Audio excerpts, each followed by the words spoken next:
My parents are from India, and I was born and raised in Braintree. So Boston has just always been home for me, right? I grew up in Braintree, went to all public schools there, and then when it became like time to go to school for college, I didn't really think about going to the West Coast or somewhere far. I just stayed pretty local. I went to Bryant University in Rhode Island.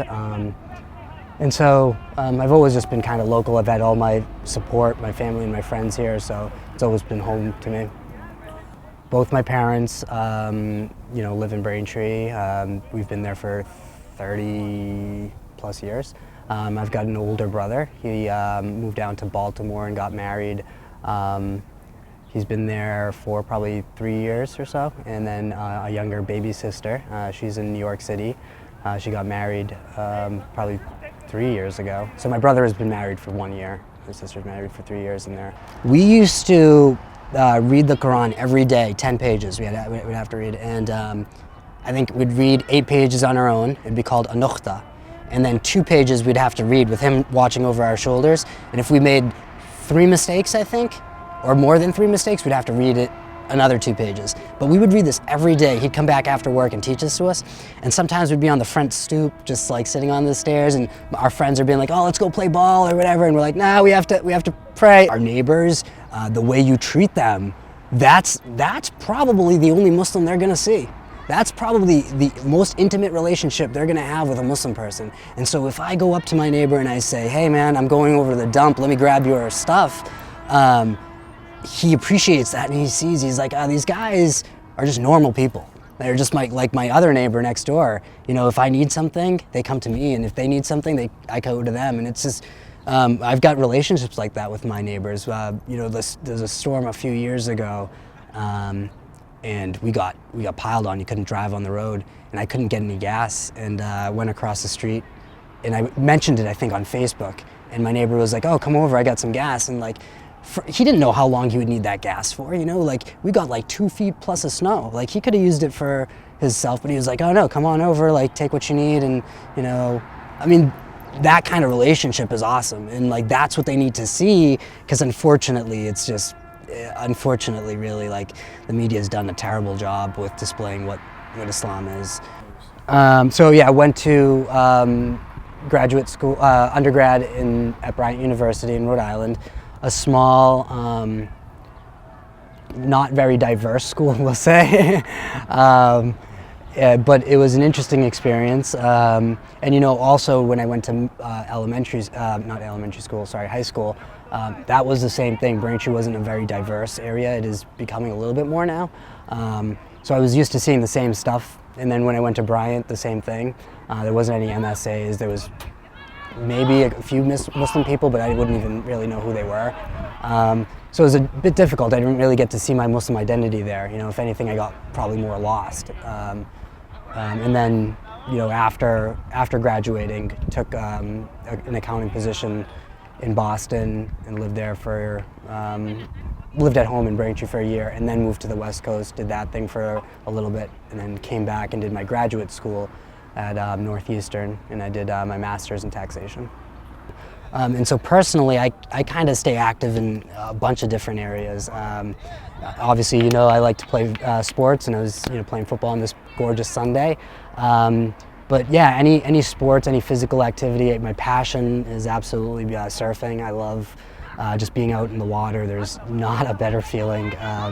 If anybody hasn't tried it, I would totally recommend it. Even if you think you're going to be goofy out there, it's just fun. It's just pure fun. You feel like a child out there, and it's amazing. So that's I like to travel and do that. And then when I'm at home, I can't sit around. I can't just sit and watch TV unless I'm really into a series. I was with Breaking Bad. Allah says, "I've written your risk," right? You know what that is, I imagine? Risk is what your risk. I don't pronounce it well, but yes, you're right. And so, right, that's what you're destined for, right? You're going to get X dollars. You're going to get X job. So why sweat it? You're gonna get the money you're gonna get, and you're going to get the job that you're gonna get, and you don't really have control over it. The more stress you put on yourself to think that you do, the tougher your life is going to be. If you just go with the flow, and this is my opinion, but if you just go with the flow and you say, Allah knows best, what's best for me, which is the truth, then you won't get caught up in like making all that money. One other thing that I very strongly believe in, and this goes against what a lot of other people are doing and believe in, is riba, interest, right? So interest in Islam is, I think it's haram. They say in the Quran, I believe it says, interest is like you're waging war or funding war against Allah subhanahu wa ta'ala. And I got it. That's one thing at a young age that I just understood. If you're chasing the dollar, you're becoming a servant to the dollar. If you buy your house and your car and you buy it on a loan, now you have to work. You don't have an option, because next month, the guy that's collecting your rent or your mortgage or your car payment is going to want to be looking for that money. But if you live in a life where you don't have debt, you don't feel constrained that you have to do this.